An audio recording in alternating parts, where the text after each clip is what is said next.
The Red Necklace by Salli Gardner. Read by Tom Hidдлston.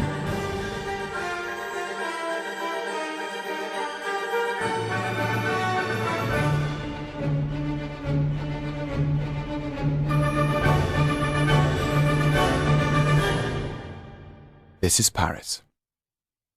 Here the winds of change are blowing, whispering their discontent into the very hearts of her citizens.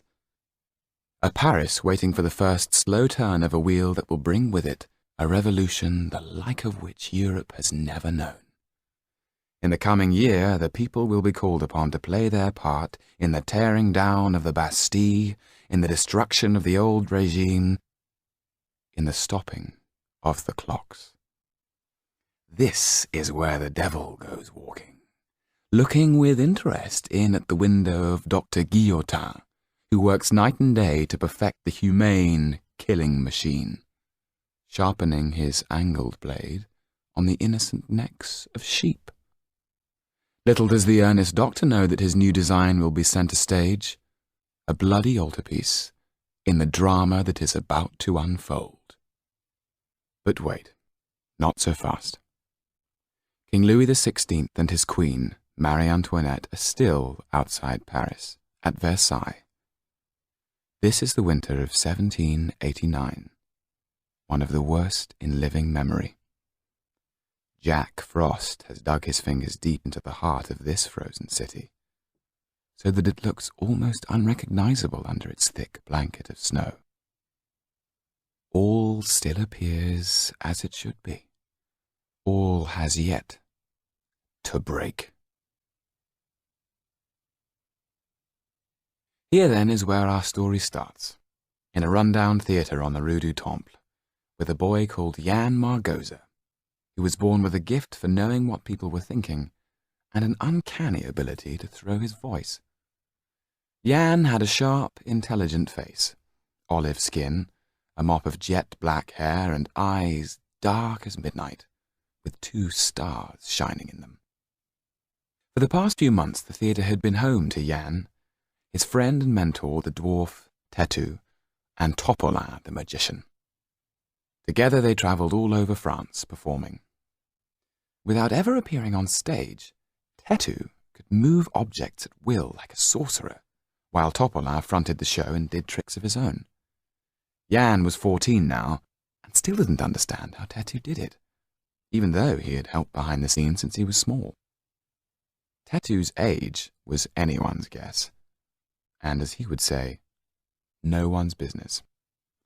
He compensated for his size and his strange, high-pitched voice with a fierce intelligence. He could speak many languages, but would not say where he came from. It had been Tetu's idea to invest their savings in the making of the wooden hero. The result had been a sensation. Monsieur Hollart, manager of the Théâtre du Temple, had taken them on, and for the past 4 months they had played to full houses. In these dark times, it struck Monsieur Hollart as nothing short of a miracle. The Pierrot had caught people's imaginations. Some thought that it was controlled by magic.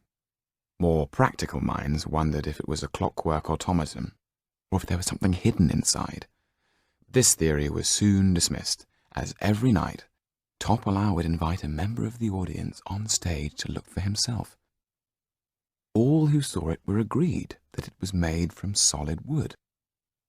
Even if it had been hollow, there was no space inside for anyone to hide. Yet not only could the Pierrot walk and talk, it could also, as Topolin told the astonished audience every night, see into the heart of every man and woman there, and know their darkest secrets. For the grand finale, Topolin would perform the trick he was best known for, the magic bullet. He would ask a member of the audience to come up on stage and fire a pistol at him. To much rolling of drums, he would catch the bullet in his hand, proclaiming that he had drunk from the cup of everlasting life. After seeing what he could do with the automaton, the audience did not doubt him. Maybe such a great magician as this could indeed trick the Grim Reaper. Every evening, after the final curtain had fallen and the applause had died away, Jan would remove the small table on which had been placed the pistol and the bullet. Tonight the stage felt bitterly cold. Jan peered out into the darkened auditorium. He could have sworn he heard someone whispering in the shadows. "Hello?" he called. "You all right?" asked Didier the caretaker, walking onto the stage. He was a giant of a man with a vacant, moon-like face. "I thought I heard someone in the stalls," said Jan. Didier stood by the proscenium arch and glared menacingly into the gloom. "There's no one there. More than likely it's a rat. Don't worry, I'll get the blighter." He disappeared into the wings, humming as he went. Jan felt strangely uneasy. The sooner he was gone from here, the better, he thought to himself. There! The whispering was louder this time. "Who's there?" shouted Jan. Then he heard a woman's soft voice, whispering to him in Romany, the language he and Tetu spoke privately together. He nearly jumped out of his skin, for it felt as if she was standing right next to him. She was saying, "The devil's own is on your trail. Run."